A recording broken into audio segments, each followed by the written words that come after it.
Hello, नमस्कार प्रिय विद्यार्थियों। एक बार पुनः हमारे YouTube चैनल संसिटी स्टडी पॉइंट पे आपका हार्दिक स्वागत है।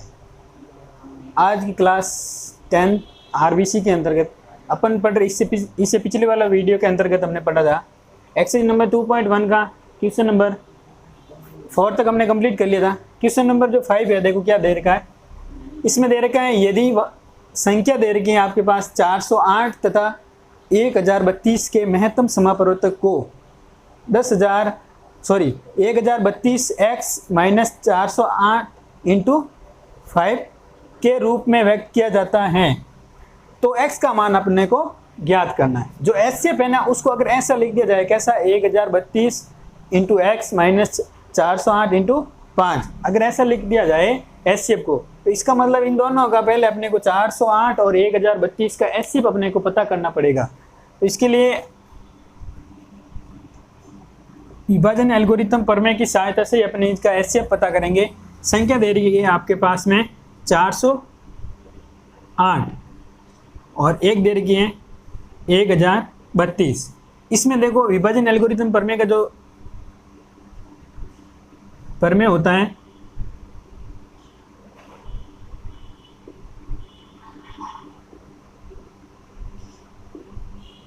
विभाजन एल्गोरिथम प्रमेय, इसके अंतर्गत क्या होता है कि अगर कोई भी संख्या दे रखी है ए बराबर, यहाँ पे ए बराबर बी क्यू प्लस आर होता है। इसके अंदर जो ए होता है वो होता है आपके पास भाज्य, बी होता है वो होता है भाजक, और क्यू क्या होता है, क्यूसेंट यानी भागफल प्लस आर रिमाइंडर। ठीक है, तो इसमें अपने इसकी सहायता से अपने एलसीएम पता करेंगे, एचसीएफ पता करेंगे। तो इसमें ध्यान रखना, जो बड़ी संख्या होती है, यानी कि जो बड़ी संख्या हो जाएगी वो तो हो जाएगा आपके पास ए, यानी कि 1032 है, वो तो आपको किसका काम करेगा, ए का। और जो बी की जगह अपने पास कितना है, 408। ठीक है, अब इन दोनों का एचसीएफ पता करते हैं इसकी सहायता से।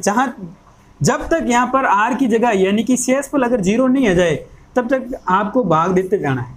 जिस समय जिस स्टेप के अंतर्गत यहाँ पे शेषफल आर की जगह अगर 0 आ जाएगा, तो अपन वहाँ पे भाजक की जगह जो भी संख्या लिखी होगी बी की जगह, वो अपने क्या हो जाएगा, एचसीएफ।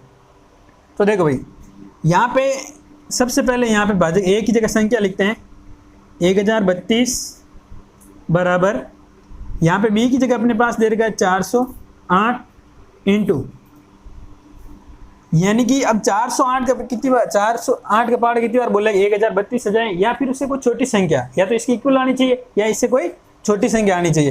तो देखो 2 बार में कितना जाएगा, 816, और 3 बार में ज़्यादा हो जाएगी, तो ज़्यादा वाली संख्या काम की नहीं, तो कितनी बार जाएगा, 2 बार में। ठीक है, 816, यानी कि इसमें से 1032 में से अगर 816 माइनस किया तो पीछे कितना रहेगा, 216, यानी कि शेषफल के रूप में अपने पास कितना रह गया, 216। अपन भाग दे के भी चेक कर सकते हैं, यानी यहाँ पे 1032 लिख दिया और यहाँ पे 408 भाग दिया 2 बार, यहाँ पे आ गया आपके पास में 816, माइनस किया 12 में से 6 गए, पीछे बच गए 6।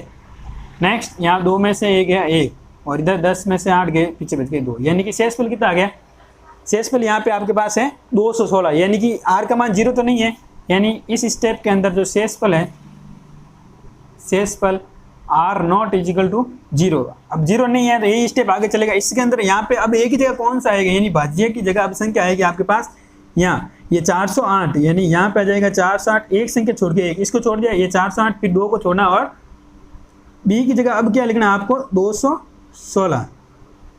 ठीक है, अब यहाँ पे अब 216 लिख दिया हमने, तो 216 का पार्ट कितनी बार बोलेंगे, 408 आ जाए, या इससे छोटी कोई संख्या जाए। तो यहाँ पे जैसे 2 बार बोलेंगे तो क्या आ जाएगा, 432, जो इससे 408 से क्या है, अधिक संख्या, तो अपने को कम संख्या लेनी है, तो 1 बार में जाएगी, कितनी बार जाएगा, 1 बार, पीछे कितना रहेगा, यानी इसी के अंदर अपन भाग दे रहे हैं। इसका भाग देना अब की बार आपको देना है, 216 का भाग देना है 408 के अंतर्गत, भाग दिया तो यहाँ पे अपने पास 1 बार जाएगा भाई, तो यहाँ पे 216 लिख दिया, या माइनस किया तो 18 में से 6 में से 8 में से 6 गए, पीछे बच गए 2, इधर 10 में से 1 गया, पीछे बच गया 9, और इधर 3 में से 2 गए, पीछे बच गया 1, यानी कि 192। शेषफल अपने पास कितना आ गया, 192। अभी तक इस स्टेप के अंदर भी आर का मान क्या नहीं आया है, अभी तक 0 नहीं आया। इसका मतलब यह प्रक्रिया आगे चलती रहेगी। ठीक है, ये प्रक्रिया आगे चलेगी। इसका मतलब अब जो ए की जगह कौन सी संख्या आएगी, 216 इसकी जगह जाएगा, बराबर का बराबर। अब यहाँ पे आ जाएगा 192 इंटू, अब यानी 192 का भाग देना है 216 के अंतर्गत, तो कितनी बार जाएगा, 192 के अंदर भाग देना आप, 192 का भाग देना 216 के अंतर्गत। तो देखो भाई यहाँ पे देखा आपने तो एक बार जाएगा, ठीक है, क्योंकि दो बार में क्या हो जाएगा, दो बार में संख्या ज़्यादा जाएगी, एक बार जाएगा। तो यहाँ पे लिख दिया एक बार, यहाँ पे संख्या क्या आ गई 192 माइनस किया, तो इधर देखो 6 में से 2 गए, पीछे बच गए 4, 11 में से 9 गए, पीछे कितने बच गए, 11 में से 9 गए, पीछे बच गए आपके पास 2, यानी 24। तो इसके अंतर्गत क्या हो जाएगा, यानी शेष पल कितनी बार गया आपके पास, एक बार, भागफल तो आया एक, और पीछे कितने बच गए 24। अभी भी आर का मान यानी कि 0 नहीं है, तो यहाँ पे लिख देंगे शेष पल नॉट इज इक्वल टू 0, 0 के इक्वल नहीं है। जब तक यहाँ पर आर का मान 0 नहीं है तब तक अपने को यही यूक्लिड विभाजन प्रमेय की सहायता से भाग की प्रक्रिया करते रहना। तो अब यहाँ पे क्या लिखेंगे अपन, 192 को ए की जगह लिखेंगे और इक्वल यहाँ पे दे रखा है यानी कि 24। देखो अब यहाँ पे देखना है कि यहाँ पे दे रखा आपके पास 24 का पहाड़ा कितनी बार बोले कि अपने पास क्या आ जाए, 24 का पहाड़ा कितनी बार बोले कि अपने पास आ जाए 192। तो इसके लिए भाई देखो 192 के अंदर भाग देंगे 24 का, तो यहाँ पे जाएगा आपके 8 बार, ठीक है, भाग देके देख लेना 8 बार जाएगा। तो यहाँ पे 8 बार जाएगा, 8 चौक 32, पीछे बच गए 3, हासिल का गया, और 8 एकम 8 दूनी 16, 16 और 3 कितना हो गया 19, यानी कि घटाया कितना रह गया भाई 0।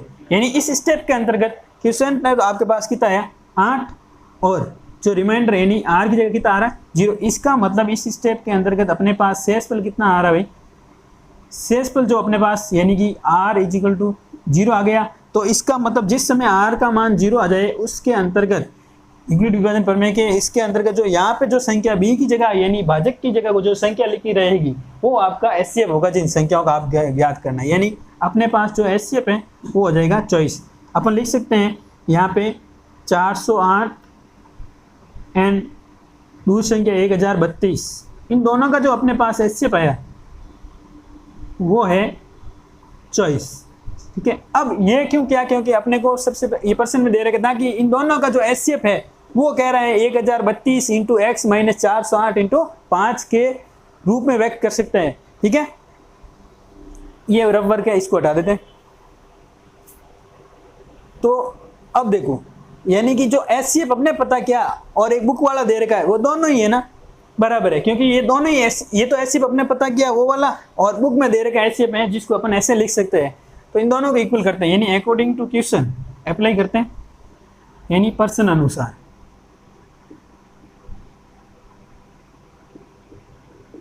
क्या दे रखा है कि इन दोनों का जो संख्याओं का एचसीएफ है, संख्या कौन सी है 408 एंड दूसरी संख्या है आपके सामने 1032, इन दोनों का जो एचसीएफ है जो कह रहे हैं किसके बराबर, यानी कैसे व्यक्त किया जाता है, यानी 1032 इंटू एक्स माइनस 408 इंटू 5 के रूप। इन दोनों का एचसीएफ क्या है अपने पास आ रखा है 24, यहाँ पे लिख देंगे 24 बराबर, यहाँ पे दे रखा है 1032 इंटू एक्स। अब देखो इन दोनों को गुणा करो, ठीक है, 8 × 40 हासिल का 4, और यानी कि और 8 4 का पहाड़ा 5 और बोले कितना आ गया 20, यानी कि 2040। संख्या को एक तरफ, अपने को किसका मान पता करना है, x का मान पता करना है, तो संख्या को एक तरफ कर लेते हैं और जिसके साथ चर है उसको एक तरफ कर लेते हैं। तो यहाँ पे अपन इसका पक्षांतर करते हैं, 2040 का क्या कर देते हैं पक्षांतर। जैसे इसका पक्षांतर करेंगे तो देखो यहाँ 24 पहले से थे, वो माइनस का है 2040, वो इधर आएगा प्लस का बन जाएगा 2040 इक्वल में क्या रह गया 1032 इंटू एक्स, ठीक है भाई। अब देखो इन दोनों को जोड़ लेते संख्याओं को, तो यहाँ x is equal to 1032 into में जो x दे रखा है इक्वल में अपने पास दोनों को जोड़त की ताकि 4 4 और यहाँ पे सॉरी यहाँ पर आ जाएगा आपके पास में 4 और 2 6 और यहाँ पे 0 और यहाँ पे क्या आ गया 2064। यानी कि इसके अंतर्गत एक 2040 के अंदर 24 जोड़ दिया तो कितना बन गया अपने पास 2064। अब अपने को किसका मान पता करना, x का मान पता करना। इसके लिए x के साथ में जो भी संख्या दे रही है वो गुणे में बराबर के दूसरी तरफ जाएगी तो किस में बदल जाएगी, भाग में। यानी x इक्वल टू क्या आ जाएगा 2064 के अंतर्गत भाग देना अपने को 1032 का। ठीक है, 1032 का भाग देना है तो 2 बार जाएगी, यानी x की वैल्यू के आगे अपने पास 2। तो क्वेश्चन के अंदर यही दे रखा था कि अपने पास क्वेश्चन में था कि दो संख्या है जिसका महत्तम समापवर्तक है जो इसको ऐसे व्यक्त किया जा सकता है, तो आपको क्या करना है x का मान पता करना। तो सबसे पहले विभाजन एल्गोरिथम पिछले वाले वीडियो के अंतर्गत भी अपने ऐसे ही किया था, विभाजन एल्गोरिथम की सहायता से एचसीएफ पता करना। यहाँ भी एचसीएफ पता करने के बाद चॉइस है, इन दोनों को इक्वल किया क्योंकि पर्सन के अनुसार हमने दोनों को इक्वल किया, तो अपने पास इसके एक्स की वैल्यू इसको हल करने के बाद क्या आया 2। नेक्स्ट अब अपने ये एक्सरसाइज नंबर जो 2.1 थी वो क्या होगी अपने कंप्लीट। नेक्स्ट एक्सरसाइज नंबर अपने है 2.2 जिसके अंतर्गत क्या दे रखा है, देखो एक्सरसाइज नंबर 2.2 है जिसके अंतर्गत दे रखे हैं क्वेश्चन दे रखे, स्क्रीनशॉट ले सकते हो आप। हाँ आगे चले, देखो अब इसमें दे रखे हैं कि निम्नलिखित संख्याओं को अभाज्य गुणनखंड के गुणनफल के रूप में व्यक्त करना। यानी जो संख्या आपको दे रखी है, जो नेक्स्ट एक्सरसाइज है उसके अंतर्गत दे रखे हैं कि जो भी संख्या अपने पास है उस संख्या का उन संख्याओं को अभाज्य गुणनखंड के रूप में उनको व्यक्त करना है। यानी अब एक्सरसाइज नंबर क्या आ जाएगा अपने 2.2। मेरे ख्याल से यहाँ तक जो भी आपको समझाया है अच्छी तरह समझ में आया होगा, और इसके बारे में अगर नहीं समझ में आया है या कुछ भी इसके डाउट हो तो कमेंट बॉक्स में जरूर लिखें।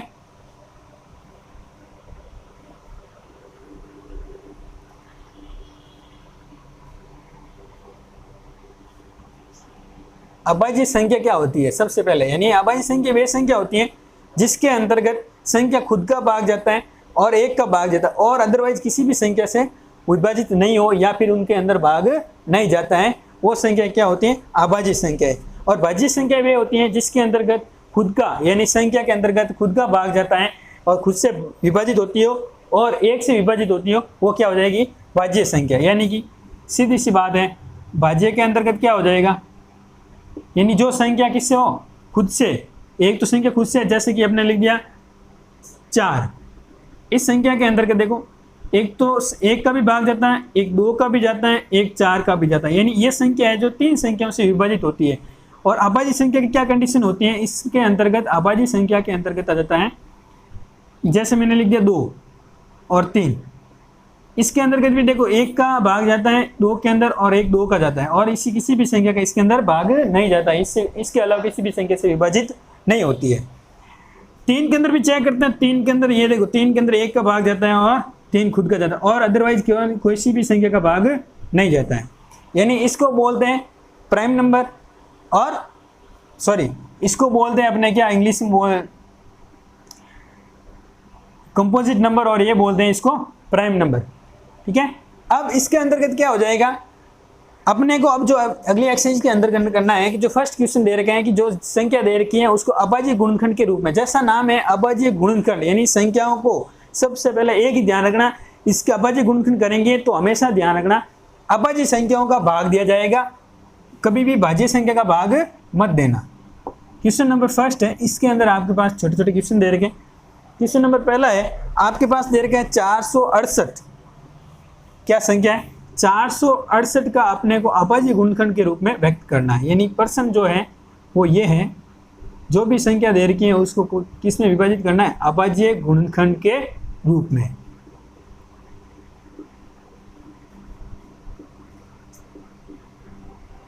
तो इसके अंतर्गत क्या हो जाएगा, अभाज्य गुणनखंड में लिखेंगे तो यहाँ पे अभाज्य संख्या होंगी, देखो अभाज्य गुणनखंड, यानी इसका मतलब ये हो गया कि यानी अभाज्य, ये बता रहे थे कि अभाज्य गुणनखंड का मेन क्या होता है, मतलब क्या होता है कि इंग्लिश में बोलते हैं इसको प्राइम फैक्टर। तो यहाँ पे अभाज्य संख्याओं को गुणनखंड के रूप में लिखना, ये क्या होता है अभाज्य गुणनखंड, यानी प्राइम फैक्टर, यानी प्राइम नंबर से डिवाइड करके जो फैक्टर के रूप में संख्याओं को लिखा जाएगा वो क्या हो जाएगा प्राइम फैक्टर। जैसे इसका सबसे पहले अभाज्य गुणनखंड जब भी नाम आए, देखो अभाज्य गुणनखंड कहाँ कहाँ काम आता है। एक तो अपने एलसीएम पता करने, एचसीएफ पता करने अभाज्य गुणनखंड काम आता है। एक और अदरवाइज अपने कहाँ काम आता है कि किसी भी संख्याओं का अगर आपको वर्गमूल घनमूल पता करना होता है तो यहाँ पे विशेष रूप से कौन सा मेथड काम आता है, अभाज्य गुणनखंड। तो इसको बार बार अपने पढ़ते आ रहे हैं, तो ये तो आसानी है। यानी 400 कभी कभी बार क्वेश्चन बोर्ड में दे देता है 1-2 क्वेश्चन, क्योंकि बच्चे को याद रहता नहीं है कोई, तो इसीलिए ऐसा 1-2 क्वेश्चन मिल जाता है, 1 नंबर का आ जाएगा। तो यहाँ पे अपने पास देखा भाई, जिस संख्या को अभाज्य गुणनखंड करना है उसको यहाँ पे लिख दिया, यानी राइट साइड में, ठीक है। अब यहाँ पे कौन सी संख्या आएगी, अभाज्य संख्या आएगी। सबसे पहले ध्यान रखना, सबसे छोटी सम अभाज्य संख्या, यानी एक ही ऐसी संख्या है सम अभाज्य संख्या, वो कौन है, 2। अब यहाँ पे अभाज्य संख्याओं का भाग देना है, ये ध्यान रखना। तो सबसे पहले दो कौन सी आती है अभाज्य संख्या, 2। 2 का भाग जाए तब तक आपको 2 का भाग देना है, तब तक उसके बाद 3, उसके बाद 5, ऐसे अभाज्य संख्या आगे आती रहेगी, उसका भाग देते रहना। तो यहाँ पे सबसे पहले 2 का भाग दिया, जो भी भाग बनाए उसको इसके नीचे लिखना है। भाग यहाँ पे 2 के, देखो 4 के अंदर भाग दिया कितनी बार जाएगा, 2 बार। पीछे 3, 6 के अंदर कितनी बार जाएगा, 3 बार। यहाँ पे 4 बार। तो संख्या अभी भी देखो, अगर यहाँ पे 2 का भाग जाएगा, इसका मतलब लास्ट में सम संख्या दे रही होगी, जैसे कैसे 2, 4, 6, 8, 10, सॉरी 0, ऐसी संख्या रहे पीछे वाला अंक, तो अपने को पता चल जाएगा 2 का भाग जाएगा, ठीक है। अभी भी 2 का जा रहा है क्योंकि 4 बचा हुआ था, फिर 2 का भाग दिया, तो यहाँ पे क्या जाएगा, 2 एकम 2, और इधर जाएगा 2 एकम 2, पीछे कितने बच गए, 1, यानी बन गए 14, 7 बार जाएगा। अब पीछे अंक कितना आ रहा है, 7 है, इसका मतलब 2 के पार्ट में 7 नहीं आता है, इसका मतलब 2 का भाग तो जाएगा ही नहीं, इसकी बारी खत्म। जब तक 2 का जाएगा तो दिया। अगली संख्या कौन सी आती है, 3, इसका क्या देना है, अपने को भाग देना है। तो 3 के लिए देखो आपको सीधे स्ट्रेट इन तीनों अंकों को जोड़ो। अगर जोड़ने के बाद जो भी योगफल बनेगा वो अगर 3 से विभाजित है तो ये भी संख्या 3 से विभाजित होगी। तो हमने देखा 7 और 1 8, 8 और 1 9, यानी 9 जो 3 के पाड़े में आता है, इसका मतलब ये हुआ इस संख्या के अंतर्गत 3 का भाग जाएगा। 3 का भाग दिया तो 3 के पाड़े में ये कितनी बार, ये 1 नहीं आता, लेकिन दोनों संख्या साथ 11 आता। 11 तो नहीं आता, लेकिन उससे छोटी संख्या आती है, वो है कौन, 9। कितनी बार आता है, 3 बार। पीछे कितने बच गए, 2, यानी बन गए 27। अब 3 के पाड़े में 27 कितनी बार में आते हैं, 9 बार में, बराबर। अब फिर भी 3 का जाएगा, रीजन इन दोनों अंकों को जोड़ो, कितना बन रहा, 12। 12 मतलब मीन्स सीधा सा ये है कि ये वाली जो संख्या है, इसने दोनों को अंकों को जोड़ने पर अपने पास दोनों अंकों का योग बन रहा है जो 12, जो कि 3 की टेबल में आता है। इसका मतलब 3 से डिवाइड होगा, तो यहाँ पे 3 1 जा 3 और 3 3 जा 9। नेक्स्ट, अब ये एक ऐसी संख्या खुद भी एक क्या है, अभाज्य संख्या। इसका मतलब अभाज्य संख्या के अंदर हमेशा आपको पता है ना कि उस संख्या के अंदर उसी संख्या का ही भाग जाता है। मतलब 13 एक अभाज्य संख्या है, प्राइम नंबर है, इसके अंतर्गत 13 के अलावा किसी भी डिजिट का भाग नहीं जाए, डिवाइड नहीं होगा अदरवाइज किसी भी। तो यानी कि यहाँ पे क्या आ गया, 1। जब तक यहाँ पे क्वेश्चन के रूप में 1 नहीं आए, यानी डिवाइड करते करते यहाँ लास्ट तक अगर 1 नहीं आए, तब तक आपको भाग देना है। अब कोई कहेगा इसको अभाज्य गुणनखंड के रूप में, यानी संख्या को लिख दिया, क्या है 468, उसको अभाज्य गुणनखंड के रूप में लिखना है।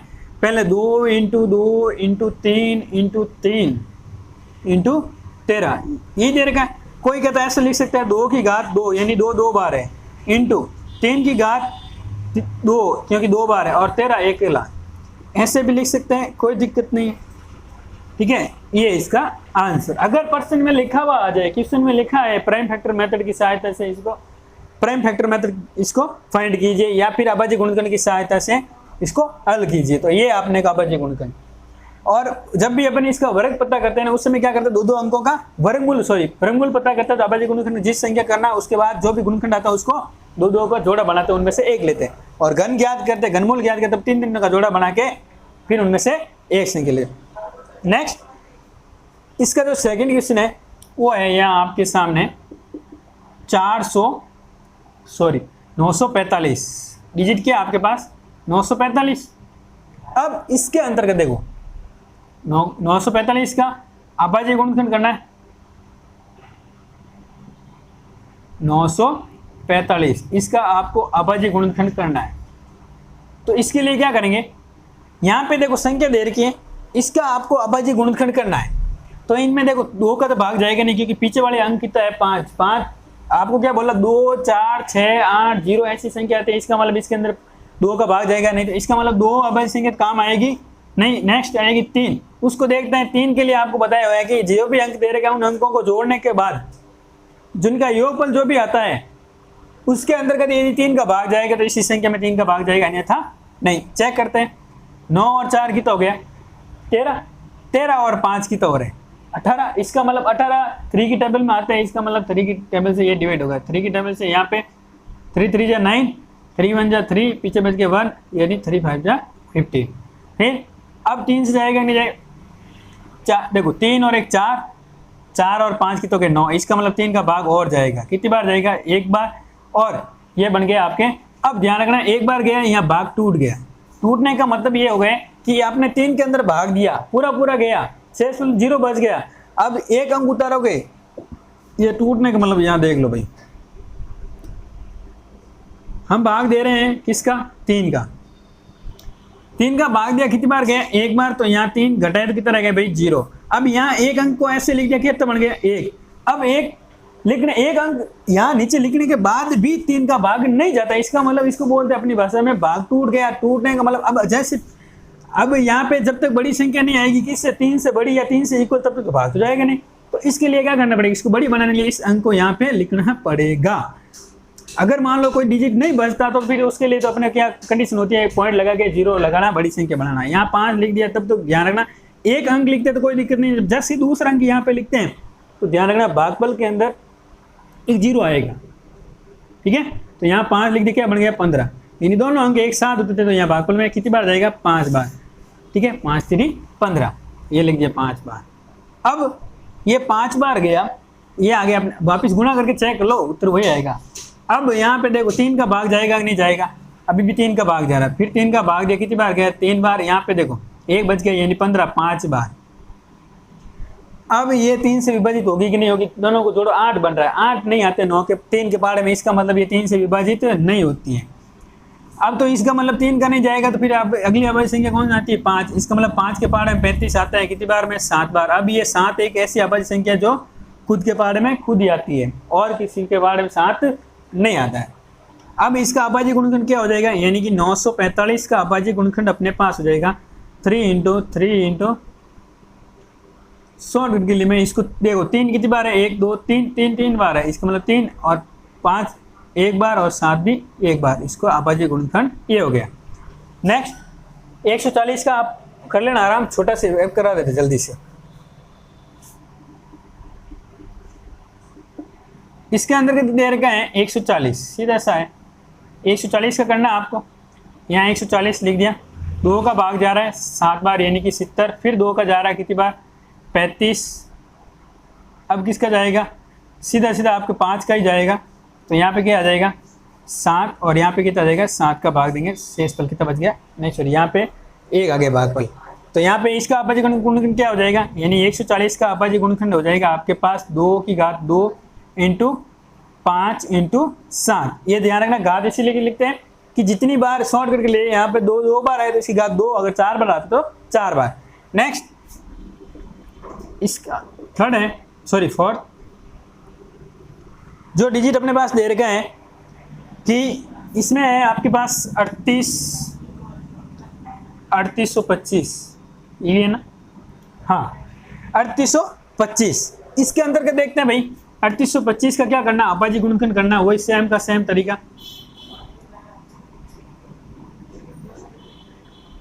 तो 3825 का अभाज्य गुणनखंड करना, इसका मीन्स ये हुआ कि अपने 3825, इसमें देखो 5 है लास्ट, इसका मतलब 2 का भाग नहीं जाएगा, इसका मतलब किससे जाएगा भाग, 3 का जाएगा। 2 के बाद अभाज्य संख्या कौन सी आती है, 3 का भाग दिया, इसका 3 का भाग कब जाएगा, इन तीनों को जो 4 अंक दे रखे 4 डिजिट, इनको जोड़ो, जोड़ने के बाद जो भी संख्या आती है वो अगर 3 से विभाजित है तो इसका मतलब इसके अंदर 3 का भाग जाएगा।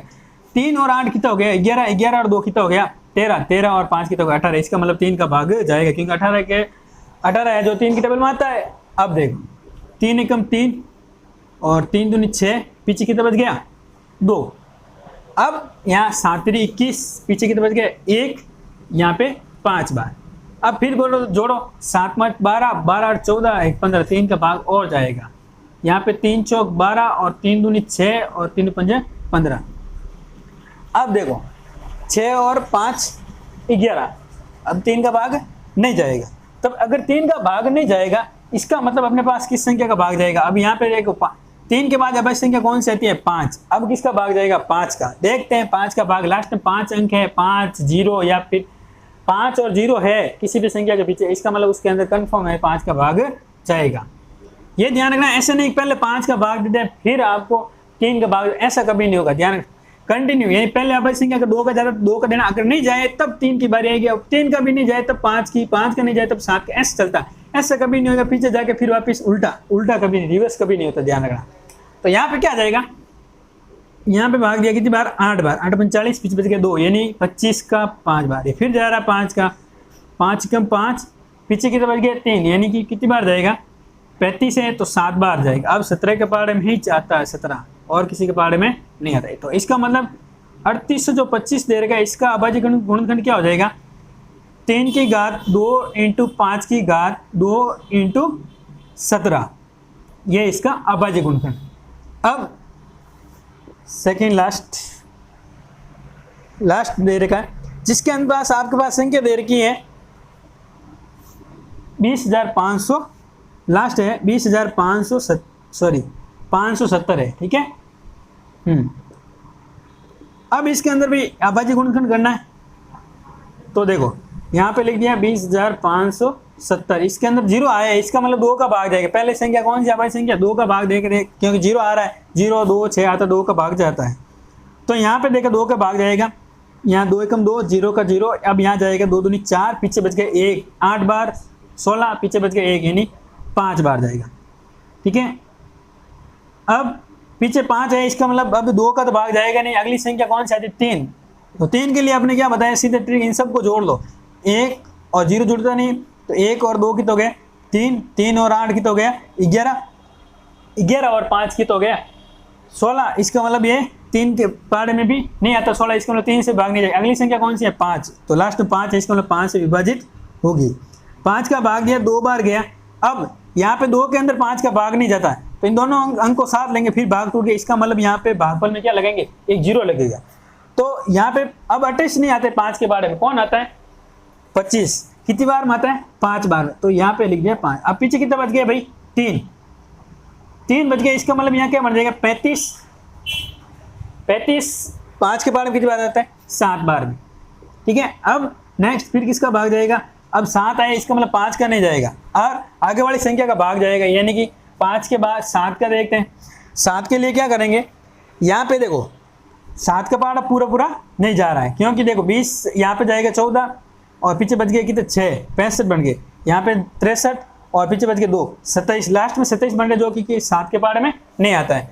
इसके बाद अभाज्य संख्या आती है आपके पास कौन सी, 7 के बाद सीधी आएगी आपके पास 11, क्योंकि 9 8 भी नहीं है, 9 भी नहीं है, 10 भी नहीं है, क्योंकि ये खुद के पहाड़े के अलावा अदरवाइज संख्या के पहाड़े में आते हैं। तो अगली संख्या कौन सी आएगी 11, ठीक है। 11 का अभाज्य गुणनखंड चयन करने का तरीका है कि सम स्थान वाले अंकों का योग और विषम स्थान वाले अंकों का योग में दोनों में से घटाने के बाद जो अंक घटाने के बाद अगर घटाया हुआ जो बचेगा वो ये तो 0 या फिर 11 गुणनफल होता है, तो उसके अंदर भाग जाएगा। देखो यहाँ 2 सम, यहाँ विषम संख्या यानी कि 2 है, यहाँ पे 2 है और यहाँ पे 7, दोनों को जोड़ो, ये 1 नंबर पे और ये 3 नंबर पे, दोनों विषम स्थान पे, इसका मतलब इन दोनों को जोड़ो 7 हो गया, और ये सम स्थान पे इधर 0 और इधर कितना है, यानी 2 + 5 कितना हो गया 7, और यहाँ 0 + 7 यानी सम स्थान वाले 7। अब इन दोनों घटाओ, घटाने के बाद 0 आया, यानी क्या बोला, इसका विभाजितता का नियम होता है कि अगर सम स्थान वाले अंकों का योग प्लस माइनस विषम स्थान वाले अंकों का योग, दोनों में से बड़ी संख्या में से छोटी घटाने के बाद अगर घटाने के बाद अपने पास 0 या फिर 11 आता है, तो उसके अंदर 11 का भाग जाएगा। तो दोनों में से एक आ रहा कौन 0, इसका मतलब 11 भाग जाएगा। कितनी बार जाएगा, एक बार, पीछे बच गया अपने पास 9, कितनी बार जाएगा अपने पास यहाँ पे 8 बार, ठीक है। 81 पीछे बच गया 5 7, यानी कि 7 बार जाएगा, ठीक है। अब अभी भी देखो इसको और इसको जोड़ो कितना हो जाएगा 8 में से 8 गए, पीछे कितने बच गए 0, इसका मतलब इधर भी 11 का भाग जाएगा। तो यहाँ पे भी एक बार गया, पीछे कितना बच गया 7, कितनी बार जाएगा 7 बार। अब यहाँ पे 17 का भाग दिया, क्योंकि 17 खुद एक अभाज्य संख्या जो अपने पहाड़े में आते हैं, इसका मतलब इसका अभाज्य गुणनखंड कंप्लीट हो गया, इसको लिखने का पैटर्न, ठीक है। थोड़ा विभाजिता का नियम याद होता है तो आसानी से होता है जल्दी से, क्योंकि 8 क्लास से पढ़ते आ रहे हो। इसका अभाज्य गुणनखंड यहाँ लिखते हैं, वहाँ दिखेगा नहीं आपको। 20,570 है, इसको लिखेंगे 2 × 5 × 11 × 11 × 17। इसका अभाज्य गुणनखंड कंप्लीट, यानी एक्सरसाइज नंबर अपने पास थी 2.2। इसका क्वेश्चन था फर्स्ट, जिसके अंदर अभाज्य गुणनखंड की सहायता से अभाज्य गुणनखंड लिखना था सबका, तो हमने अभाज्य गुणनखंड कर लिया और इसमें टोटल 5 थे फर्स्ट क्वेश्चन के अंदर, वो कंप्लीट। इससे आगे हमारा नेक्स्ट वीडियो के अंदर आएगा, जरूर देखना। और आपको इसके बारे में जो भी हो इसके बारे में कंप्लेन या जो भी आपको नहीं समझ में आया तो इसके कमेंट बॉक्स में जरूर लिखें। और हमारे यूट्यूब चैनल सेंसिटिविटी पॉइंट को ज़्यादा से ज़्यादा शेयर, सब्सक्राइब, लाइक कीजिए। धन्यवाद।